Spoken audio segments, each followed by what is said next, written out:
Mr. Pulitzer, state your name and a little bit about yourself. And Certainly. let us know what you want. Jovan, Jovan Pulitzer. I am an inventor and pattern recognition expert. I'm also part of the Gold Institute of International Strategy out of Washington, D.C. So to understand what I'm going to talk about today, even though I'm a technology guy, my goal is to make it really simple, really obvious. I'm not going to be talking about codes on machines, how things are swapped, server overseas. I'm just going to show you the simple basis of what possibly went on, but most importantly, how this is fixed, how it's detected, fixed, and will never happen again. And that basically is based on my technology background for over the last 30 years. Just so you have a little basis in it. The fact that your phone now can scan a barcode in any grocery store or any kind of code, or in fact you hear Q codes here today, any type of machine readable code as it talks to the internet, that's my technology. It's a basis of my patent portfolio of about 200 patents on that particular one. My patents are so prolific in licensing that every manufacturer in the world basically licenses my patents to use on any mobile device except one, Huawei out of China. They don't license it, they just use it. And I'm on approximately about 12 billion devices globally. And that's what I'm going to be talking about today, keeping it simple. What could have happened here? How can it be detected and confirmed? And then how can this hole be plugged from now on? Because this is about vote verification. It's 3 Ps that I'm going to deal with today. First, the people. Second, paper. And 3, protection. That's all this is about. So if we'll go on the next slide, if you just roll up for me, I want to kind of show you what I'm talking about when I talk about kinematic artifacts. Kinematic is just a nerdy word for evidence on paper. When 2 physical forces come together, right, and a paper's bent, there's always going to be an example of that. All of us have dealt with this. Machines have very hard, strict rules. You can go to the bank. You can use your debit card. If you put in your PIN wrong, it kicks it back. It keeps asking you, no, correct this, no, correct this. Now, you know your money's there. But if you enter your PIN wrong, it won't work. Same thing with your password for your email. So machines have very, very hard rules. A lot of those rules are also in the physical world. So before anything became a rule of a machine, it became a rule in the physical world. That means somebody's hand put it in. In this case, it's paper. What I'm going to be talking about is kinematic artifacts. That's the fold that's left over. You take a brand new dollar bill and you fold it. That fold will always be there. Go to a coin machine and a snack machine, trying to get a snack out of it, and put in your dollar bill and it kicks it back. It's the machine saying, something's not right about this dollar. It's broken, it's messed up, the color's not right. We have all experienced this before. What I'm going to be talking about is kinematic artifacts. If we'll move on to the next PDF, please. I'm going to show you how my process of our team, what we're going to do, and if we can enlarge that, that'd be great, is we can detect what I'm calling the counterfeit. There is nothing new that I'm going to be sharing with you today. This is how counterfeit bills are detected. This is how counterfeit art is detected. This has already been adjudicated. It's not new science. It's just never been applied to these very important things in our process. It's about the people. The people want confidence that their vote matters, period. I personally do not care how this comes down, but I do care about the vote being counted and the vote mattering. Whatever our system can detect, and that's what we're here to do, is offer something that can remedy this immediately, the numbers will speak for themselves. The people need that confidence. We need to give the people of Georgia that confidence. But this is not about Georgia. The United States is watching. And this is also not about the United States. The entire world is watching this process. You know, people come, when I was coming in here to Georgia last night, yes, sir. Mr. Pulitzer, let me ask you a question. You talk about counterfeit. If we were able to get our hands on those... Senator Beach, can you speak into the microphone so people can hear you? Can you hear me? Yes, sir. Okay. Mr. Pulitzer, thank you for testifying. Thank you. If you were able to take counterfeit, if you were able to get your hands on the State Farm Arena absentee on the ballots that were run between 10:30 and 1:30 in the morning, would you be able to tell if they were folded, and would you be able to tell if they were counterfeit? We would be able to tell if they were folded, if they were counterfeit, whether they were filled out by a human hand, whether they were printed by a machine, whether they were batch fed continually over and over. We can detect every bit of that. Thank you. Certainly. And so coming here last night, I drove in, the driver from Uber, his fellow name was Christopher. He was Nigerian. He came here to start a business. He's been here 5 years. He legally immigrated here. His brother came first, and he's hoping for his next two sisters to come. And his whole goal is to start a tire company because it's about capitalism for him. He says, I want my own business. He was a lecturer on economics in Nigeria. But he came here because he wanted what we had here in the United States and in the state of Georgia. Opportunity, right?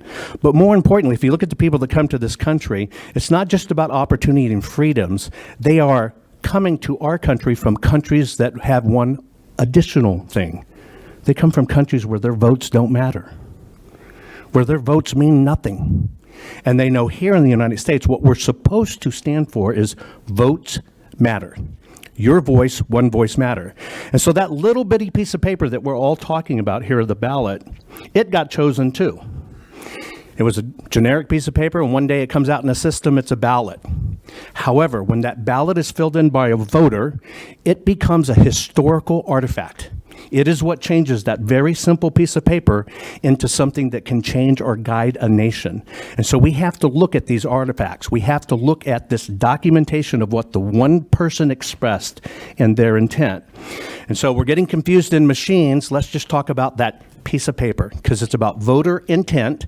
And if there are problems, if there are issues in machines, if there are counterfeits, everybody wants them detected because at the core of this is each vote must count. Let me show you what a kinematic artifact is.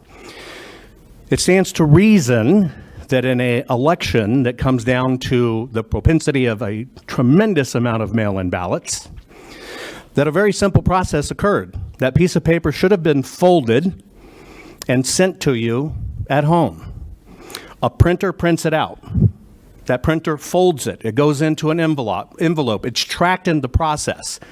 United States Post Office sends it out. That is tracked. It comes to your home. You receive it. You open it up. Chances are you didn't vote right then. You kind of put it off a little bit. You opened it 2 or 3 times. You finally got around to it. You put your pen to it, folded it back, put it in an envelope, and sent it back. That entire process is a folding and rolling process. Every time that piece of paper is opened and refolded, it's like a hinge. Remember, paper is nothing but a reconstituted tree. So it's constantly breaking fibers. It is actually changing that piece of paper into something else that it can never be hidden once it's done. This is what's called a kinematic artifact. So what you're looking at on the screen is just a simple fold. Looking at it through a computer, the things the human eyes can't see. But if you look at this, you can see even the paper on the front side of the fold to the back side of the fold changes frequency. It becomes a whole different level of light frequency. If you look at the bottom, on the left, you're looking at an oval filled out by a machine. The two on the right are by human hands. The first one, that's somebody who fills in a circular motion. Handwriting is the opposite of a rocket. Rockets take off, impact. Handwriting is impact, and then you're filling in that circle, and no matter how creative or non-creative you are, your mind goes, oh, I'm finished with that. But that finish process happens in your brain first, pen second. And so you always start to lighten the load. And so those little bitty light areas you're seeing is the load being lightened by the person's hands. The second one is actually a gel pen. If you look at the one on the left, that's done by a machine. A machine can never hide that it was a machine. Can't. Because the same process of printing the ballot is the same process of printing the vote. Is there another page in this slide? Let's look at these a little bit closer in it. Going on to the next one, please. You can roll them up. So keep on going. So you're looking at 4 forms of human dynamic. First, we want to know where these things mailed. That's the definition of a mail-in ballot. Second, we're supposed to vote for them individually by person in hand. If you have a machine one in there, he didn't cast it by hand. You're looking at the 4 different types. Every pen has a signature. Every ink has a forensic signature. Every hand has a different stroke. You're looking at circular, scribbler, right? Inside out, gel, and Sharpie. Now let's go up to the next one, please.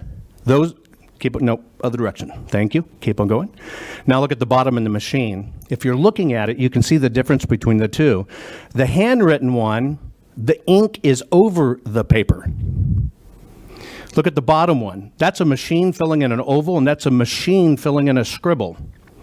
But you can still see through it. You see all the little bitty dots? That's because the machine still prints the same exact way, just a little denser. It can always be detected. And unless the ballots all had original scribbles, that scribble can be detected. Every time that scribble shows up, we find it, we map it, and all of a sudden, if you have 50 of these scribbles, or even if you have 2, you technically have a problem. We'll go to the next part of the slide, next presentation, please. And so, things I'm hearing about that concern me, and this is what concerned me when I looked into this. So I'm the guy that told the world that, hey, that little bitty barcode that means a product can talk to the internet. And so things started to be tracked that way. Everything you see sitting out here on the committee's table that has a barcode can now talk to the internet. That's what I'm responsible for, making the physical world talk to the internet world. What bothers me in this process is to continually hear there is no, when you get adjudication, there's no paper trail, or that's kind of wiped, or you can't tell what the predecessor was. That's disturbing. That's the first rule of forensic audits, and if it was an accountant in a corporation, you'd be fired. If you ran the financials for a public company and the numbers didn't match, and all of a sudden you couldn't adjudicate it and show the records, you'd go to prison. Now, this is as simple as scanning a loaf of bread at a grocery store.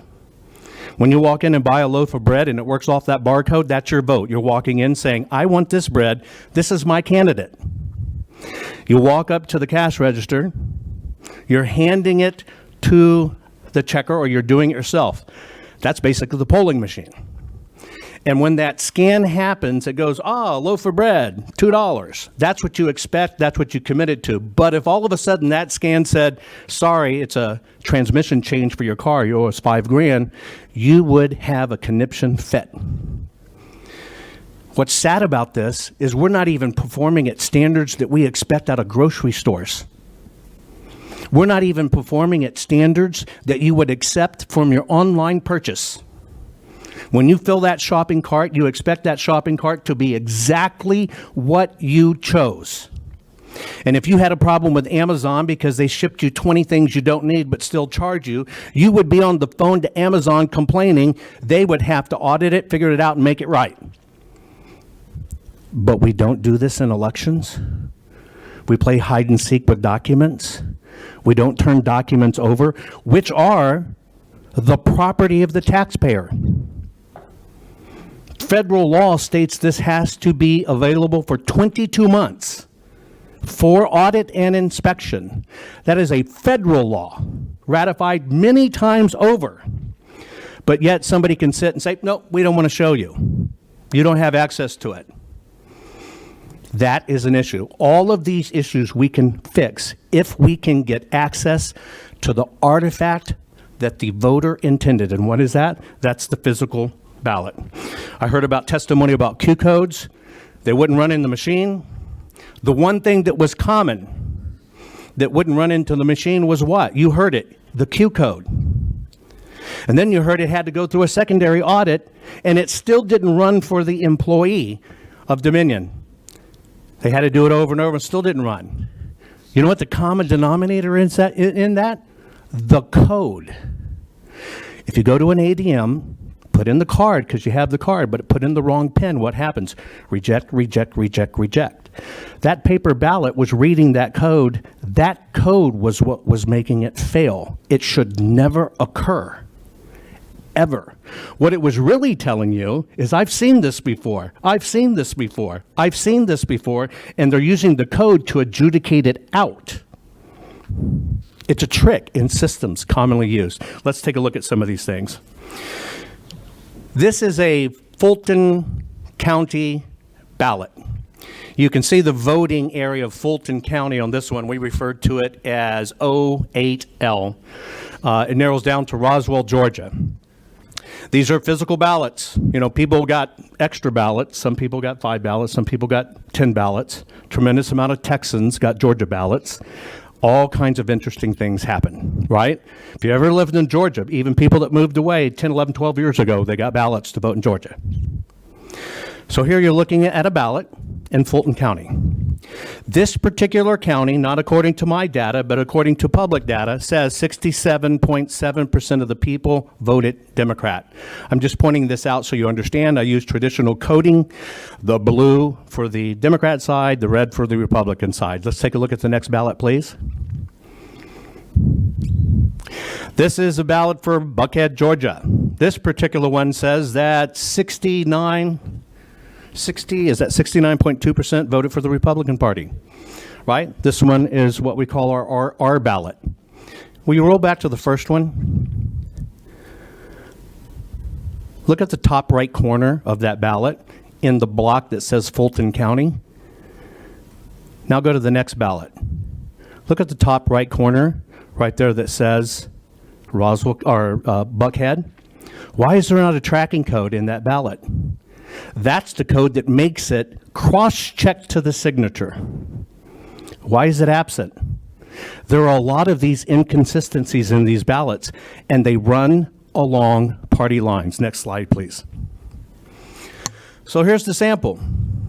Yes, sir, you have a question? Yes. Help me understand something. Can you go back up just a little bit? If you'll come a little closer to the microphone, I'll hear you. Sorry. When we're looking at, I'm just watching across Buckhead, Georgia, on your left side, Morgan County. I just want to make sure we're comparing apples and apples. Is there something here that's off with the data? Because it looks like we're talking about Buckhead, Georgia on your left side and Fulton County, which would be the neighborhood of Buckhead on your right side. I'm actually showing you the two ballots and what they relate to. I don't program that. I don't write that. That's in your servers. That's what your state says. So I am serving you back according to the coding on this ballot right up in the corner of what it says it relates to. So on the left side, did our servers make the left side of your screen that says politics and voting Buckhead? The left side is actually the public data you can pull based on neighborhoods and areas, based on the propensity of how they voted and then in past elections. The bottom is Morgan County, Georgia, but we're using the Fulton ballot. So I'm just making sure that I'm just giving you examples of the general areas, right? So you understand how they break down. This is the only breakdown that's available, right? And when you put in that precinct and that zip code, this is the only information available.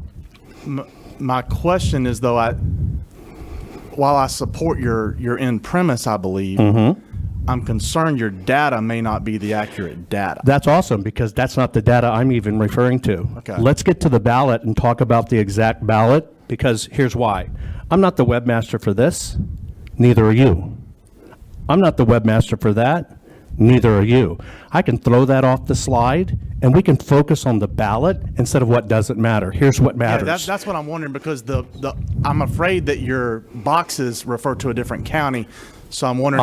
I'm referring to the ballot. Okay. And if you want to continue to refer to the ballot, I will show you the ballot. That would- Might I invite you to ignore every footnote that goes with the ballot, only focus on the ballot. Okay. Right? Then we'll focus on the same exact thing. Then we could still be talking. Okay, that's what I was wondering is if That's all we're talking about. We're only talking about here, Georgia ballots.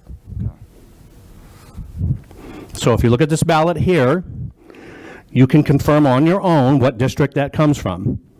You can see it right underneath there, right? the boxes have nothing to do with the presentation, the box on the left and the box at the No, top. the boxes have to do to give you some reference to what outside sources say about where the ballot area is. That's not the right ballot area. I would suggest you submit that to the webmaster that does this for the state. I don't program it. I don't say it. And do me a favor. Will you scroll down? No, scroll down. Cover up that bottom. Now, if you look at the screen, let's look at the ballot. Don't get distracted in anything else. Okay. That might not even be the right red for the Republican Party or the right blue for the Democrat Party. But let's look at the ballot, may we? In fact, if you'll blow it up so big, That would help. if you'll just blow it up so big that people who can't connect the dots will get it, let's just look at the ballot, right? This is called simple. Let's go even further. They might get distracted by the left side. There you go.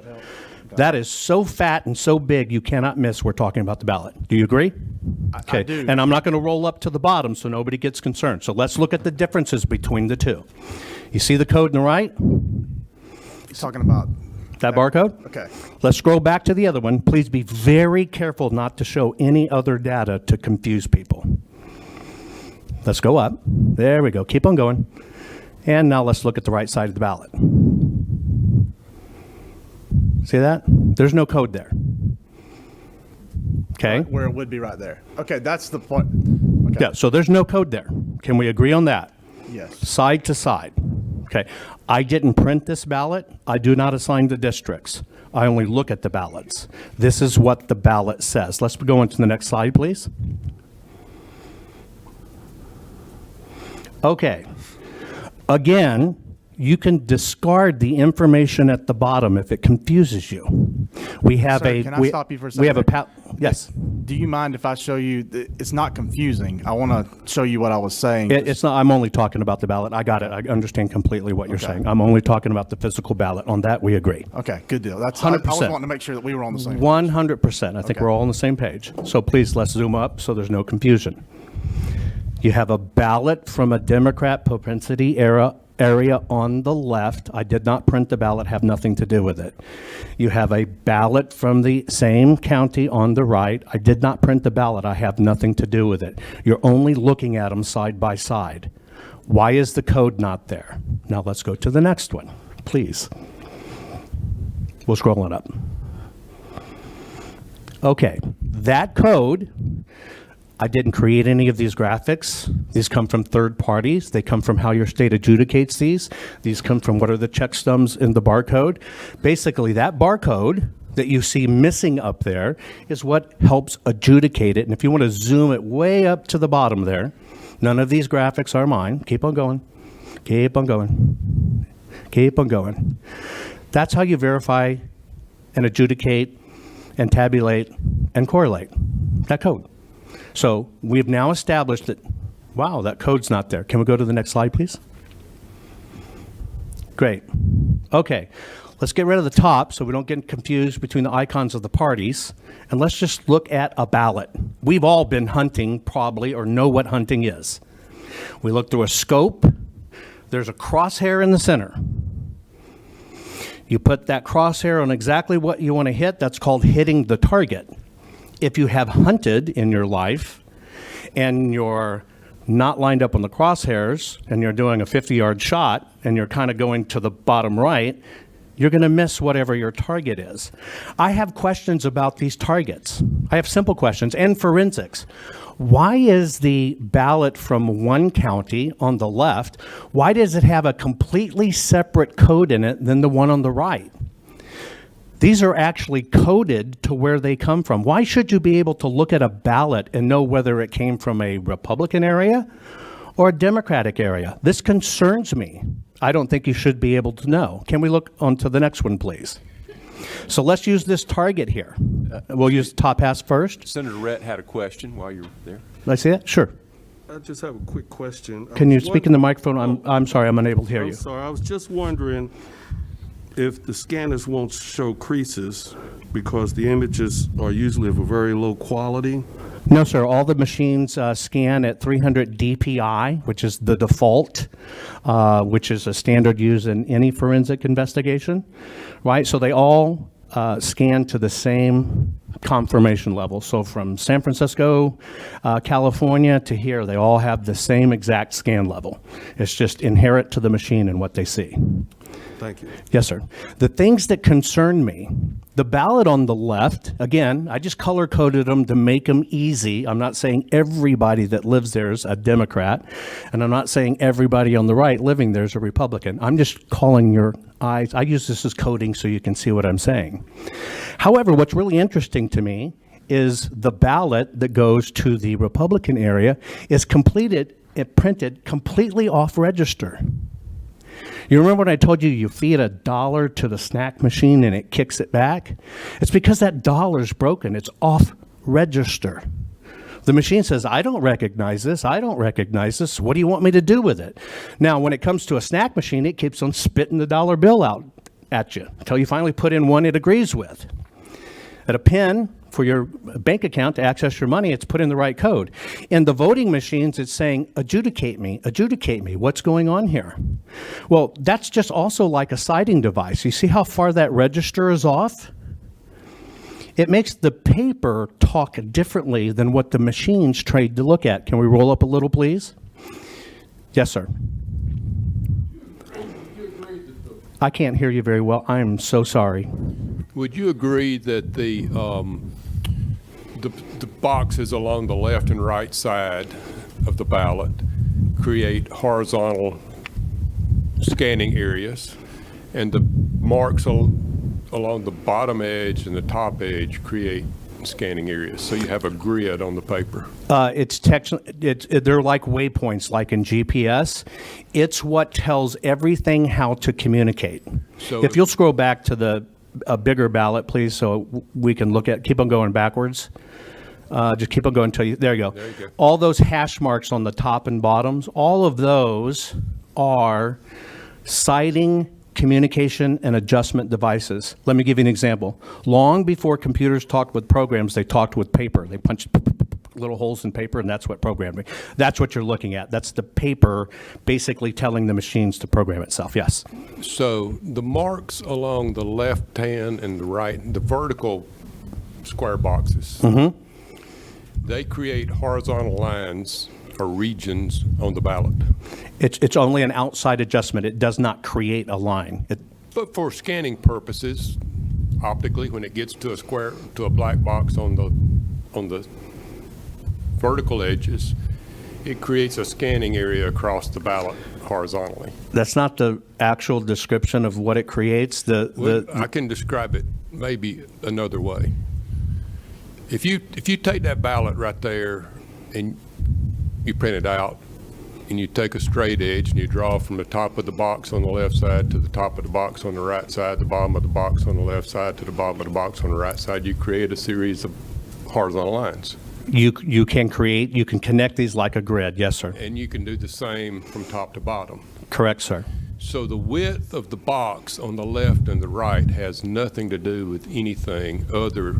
The width has nothing to do. It could be 1/8 of an inch wide or 1 inch wide. It still creates 1/8 of an inch wide scanning region across. Untrue. Okay. I understand what you're saying, but the signature of the ink creates something different. You can't, well, here you go. I'll give you a simple test. Take a $1 bill out of your pocket. Take a $5 bill out of your pocket, cut off the 5, put it on the 1, run it through your snack machine out there, see what happens. It's all going to be the same size. It's all going to be the same markers. It's all going to be the same detection things, but that's going to kick it back because the computer must see it exactly. So you can do this own test yourself, right? It has to be exact. We, in the human world, we deal with variables all the time. That's what we're talking about in ballots. Oh, we heard it. Oh, I think that's a vote for this guy. When somebody else says, no, it's a vote for this guy. What you just described was an opinion, a variable. Machines don't operate that way. Machines have hard, absolute fact rules. Yeah,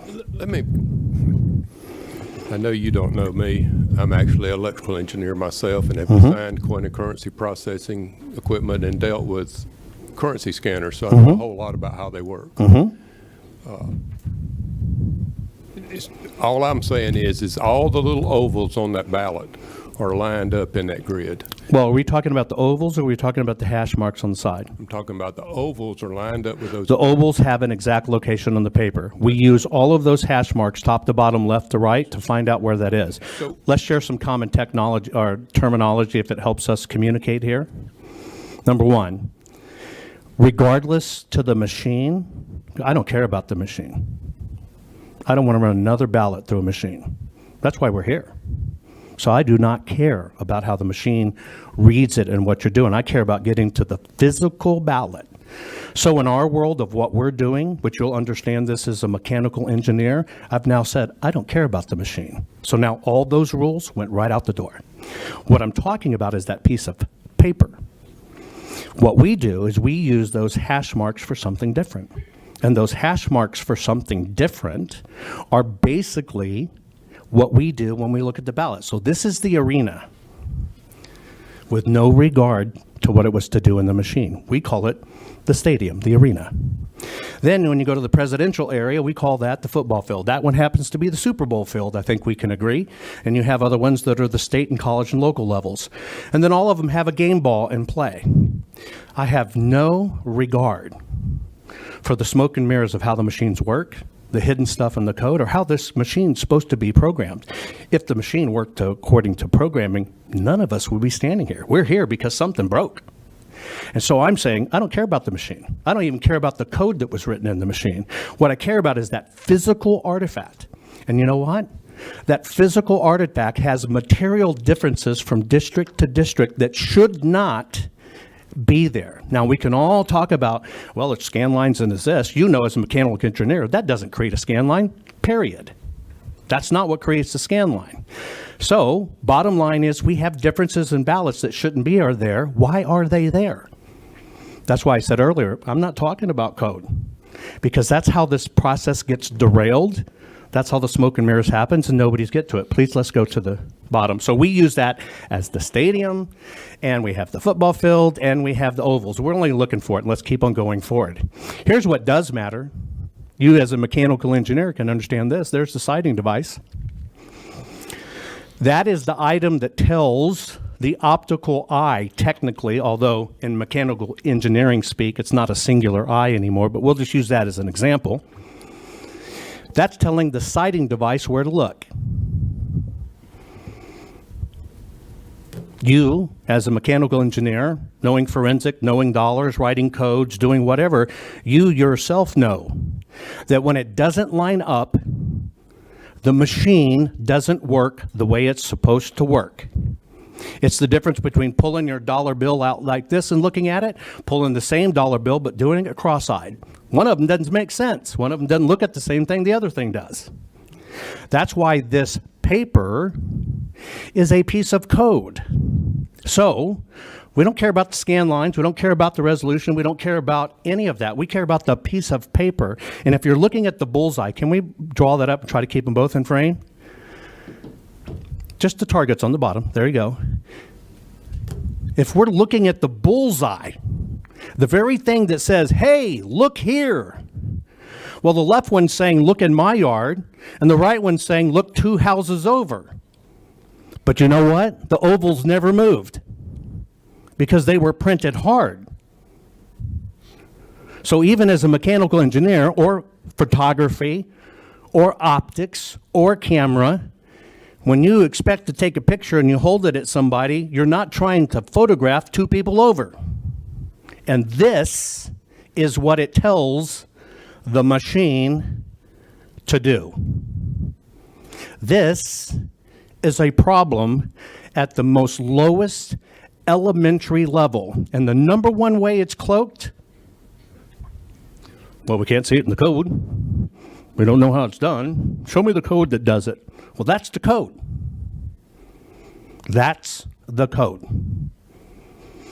Any printer industry executive, any monetary printing executive, any engineer in the world that deals with printing will tell you this simple fact. If your machine is not calibrated to hit the target, it becomes something else. So if we talk about machines and we talk about code, it is a smoke and mirrors not to deal with what's real and physical. Here's my contention. This is the historical artifact of a voter. And states are telling voters, you have no right to that. The very voter that pays your salary, that paid for that ballot, that paid for that piece of paper, and paid for the machine that you're running it in. And so those people that pay your salary that you work for and do this for, you're telling them you can't look at them.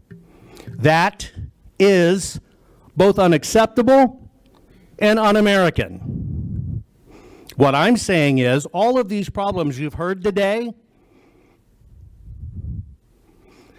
can be corrected and detected now by the simplest of things. It takes you days or weeks to recount votes. Give me these 500,000 ballots, we'll have them done in 2 hours. How can you complain? What is there to hide with the physical artifact of the human interaction that is putting people in office? That is unacceptable, un-American, and to talk about it any other way is smoke and mirrors, is geek gobbledygook. We want to know if these ballots are authentic or counterfeit. We want to make sure every vote is verified. This is not about President Donald J. Trump or President-elect Joe Biden. This is about, are we still a country where your vote matters? One person, one vote. If you refuse to allow the ballots to be examined, the ballots, not the smoke and mirrors, but the ballots, let the machine look at it, not the voting machine that already messed up. Machines do what you tell them. You just have it look at that and verify the vote. There's only one element that will do that. The historical artifact of the people of the United States of America, and here, the people of the state of Georgia. They trusted you that this was right. They trusted you that your vote would matter. They trusted you, I have a voice and I want my voice counted. That is only that piece of paper. It is unforgivable for somebody to be able to audit something and then the original one disappears. How convenient. You know, if you did it in your company as a mechanical engineer and you had your CPA do it or your financial guy, you'd fire them. And that's just one little bitty company. But yet we accept this as a nation? Unacceptable, un-American. So our technology can answer every bit of these. If you want to roll up, I don't even know if there's any more. So let's look at this.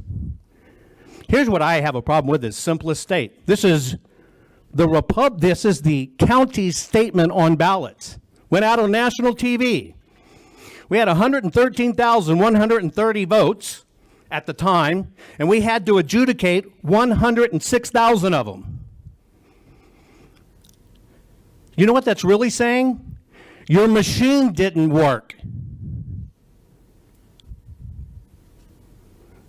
When the national average for the last elections, 2016, was what? 1.2%. That's an audited number. 1.2% of the total had to be adjudicated. And then you look at 2018, nationally, 2.7%.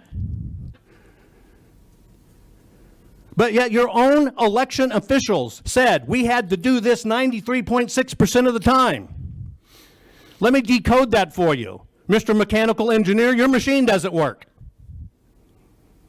Mr. Printer, your ballot's screwed up. Because you took something that should have been transparent and easy and readable and you put an opinion smack dab in the middle of it. How is that acceptable? That's like depositing $100 and your bank says, well, we only see it as $2.33. That's our opinion of it. Would you accept that? Because that's the net effect of this. No, it is unacceptable. And by the way, where everybody talks about batch scanning, which you have on video, people standing there feeding the ballots, doing the 3-card Monty, run them again. 1-card Monty, run them again. Let me tell you how that works, right? You don't go to the bank and deposit $1,000 and say, hand it back. Let me run the same $1,000 through, and now you got a $2,000 net deposit. And you don't say, hand that $1,000 back, let me run it again, and now I got a $3,000 net deposit. We also don't take our $600 stimulus check and feed it to a Dominion machine because we get $187,000 back. Unacceptable. Now, you might be able to accept these, and everybody might try to talk quietly about it and duck their heads in the sand. This is not even a beating of a drum. This is a burning of a city. This is a broadcasting to every person who voted in Georgia. Your vote doesn't matter because we're going to decide what you really meant. So I'm up here saying I don't care what anybody's background is. You know why? It's 100% irrelevant. I only care what that piece of paper tells us. And I'm not going to listen to anybody else. You know why? Because I'm not going to be talked out of the historical artifact that the person expressed. That is the only thing that matters, not your opinion of how these machines work. It doesn't matter at all. That is just an opinion, and we all got one. The fact is the paper. The paper. Verify the vote. Verify the vote. The paper. The paper. I don't care about the councils or committees. I'm sorry. And in case you didn't tell, I'm not going to bow to it. I do care about the American people. I do not care how the vote comes down. I do care that it counts right. I do care that it's authentic. Our country was founded on a piece of paper. Our laws and our word came down to us on paper. And all of a sudden, we're going to hide the paper and we don't get to look at it? Unacceptable. That is the word. Thank you, Mr. Pulitzer. I've got a lot more witnesses, and I appreciate your, unless there are any questions. Any Senator questions? Beach? I'm gonna make a statement first, but I do think there was a well-coordinated effort with several groups to commit widespread and systemic fraud from out-of-state voters, felons voting, and drop boxes, chain of custody, and now finding out the Dominion machines didn't scan from her testimony. But I think the real fraud, in my opinion, occurred at the State Farm Arena. Did you see that video? Yes, sir. I cannot think that there was not fraud there. And I would tell you, my question to you is, if we were able to subpoena those ballots between 10:30 and 1 a.m., would you be able to tell if they were counterfeit or legitimate? And if you were, what probability would you be able to tell that? I mean, what would be the probability of your This is findings? 100%, and let me tell you why it's 100%. First off, this is a combination of computer vision. Computer visions are now how your car self-drives, and you trust that. It's how we look at everything on an assembly line, that those tolerances for that jet engine are perfect so that plane does not fall out of the sky. That's all computer vision. Machine learning is looking at these patterns and going, I've seen this. What does it mean? I've seen this. What does it mean? So every time you feed in a ballot, it keeps on learning. And then it uses artificial intelligence. And the artificial intelligence goes, wow, what do all these patterns tell us? That's it. And so on those ballots, you could take a section of every hour of the day and look at them, or you could take that spike. What could we tell? Was this the real ballot? Did you know there is a forensic difference between a ballot that was officially printed and something that ran on a high-speed press that should have never been on a duplicated press? This is why people are screaming to look at the physical ballot, because we will tell you instantly what came out of a mass copier versus what came out of a printer. Officially printed. We will tell you, did a human fill this out or did a machine fill it out? We will tell you, was it mailed or was it not mailed? It can be checked against spoiled or adjudications. There's still going to be a difference in number. And last but not least, we will tell you, have we seen this number before? Did we see it keep popping back up? We're looking at the wrong things. I suggest every one of you, if you want to understand what we really should be looking at, go into your computer right now and change your clock in your computer to 1900. Watch it shut down and nothing work. And you can't get back in to change the date. This should be looked at with timestamps and dates. and the correct portion of code, not the smoke and mirror codes, were being fed. And you will see what got run over and over and over and over again. That is the problem of why we must see the physical ballot is the holy grail. The second one is the digital scan. So yes, sir, all of that can be detected, unbiased, and exactly just what the forensic science says, the scientific method, not the opinion. Thank you. Thank you. All right, Senator Rhett. Yes, sir. I was just wondering if the information that you're presenting, is it? Can you, I'm really sorry. I read I was lips. just- I have a hearing problem. It's part of why I talk so loud, I but was just wondering if the information you're presenting was based on your personal experience working with election machines? my experience, this has never been done for election machines before. This is exactly how counterfeit money is detected. The elections machines have always tried to hide the physical ballots so it can't be done. What I've spent the last 24 years in understanding how papers and machine and internet interact. I spent the last 6 years almost understanding the paper reading details at the nano level. I can tell you what paper came from China. I can tell you the person that handled it was a smoker. All of it is detectable with the physical ballot. So yes, 24 years doing this, the last 6 years doing it in the new field of science, looking at it at the nano level. We don't even have to look at color anymore. We look at waveforms and frequencies and lines and curves. But yes, sir, 100% detectable, and this is what my whole career has been about. And it is also why a tremendous amount of the functions on your mobile phone work. You interact with me 8, 9, 10 times a day on your phone. You just didn't know it was this loud guy, right, who has a hearing problem. I'm very sorry, but it's just the way it is, right? It's probably because I grew up the youngest and I had to talk over my older brothers and sisters. It's just kind of the way it goes. But you interact with me and you depend on these things. When you walk into an airport and you no longer present that boarding pass and use that phone, that code's there, and you boop, and you go through, that's me. And you depend on that to get on that plane and make sure they have your reservation. These are simple. These are simple. And in case you can't tell, I can get really technical and deep and geeky, but I try not to because this is simple. Simple. Well, we're going to need to move on to thank you for Yes. your presentation. Thank you. I need to move on to Mr. Garland Favorito.